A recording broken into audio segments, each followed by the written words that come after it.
আজ ভোর ৬টা থেকে রাত ৮টা পর্যন্ত কারফিউ শিথিল রয়েছে গোপালগঞ্জে। ফলে স্বাভাবিক গতি আসতে শুরু করেছে সেখানকার জনজীবনে। সকাল থেকেই নানা প্রয়োজনে বাইরে এসেছে লোকজন। খুলতে শুরু করেছে দোকানপাট ও ব্যবসা প্রতিষ্ঠান।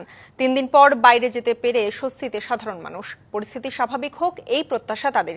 এদিকে রাতভর গ্রেপ্তার অভিযান চলেছে গোপালগঞ্জের বিভিন্ন এলাকায়। পুলিশের দায়ের করা সন্ত্রাস বিরোধী ৩ মামলায় সহস্রাধিক আসামি করা হয়েছে। হামলার ঘটনায় জড়িত কাউকে ছাড় দেয়া হবে না জানিয়েছে পুলিশ। গত ১৬ জুলাই গোপালগঞ্জে সমাবেশ করতে গিয়ে হামলার শিকার হন এনসিপির নেতারা। পরে পরিস্থিতি নিয়ন্ত্রণে আনে আইনশৃঙ্খলা বাহিনী।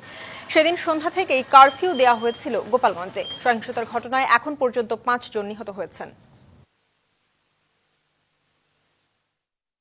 ৬টা থেকে রাত ৮টা পর্যন্ত কারফিউ শিথিল করা হয়েছে, এই কারণে খুলেছে।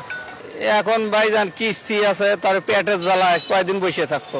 মালামাল সব ভিতরে ঢুকে দিচ্ছি, নষ্ট হয়েছিল কিছু, সেগুলো ফেলাই বাস পরিষ্কার ফেলাবো।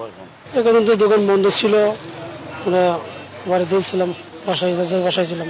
শান্তি শৃঙ্খলা বজায় থাকবে সবাই চায়। ফোর্স যারা বাংলাদেশ ডিফেন্স তারাও চায় যে দেশের মানুষ শান্তিতে থাকুক।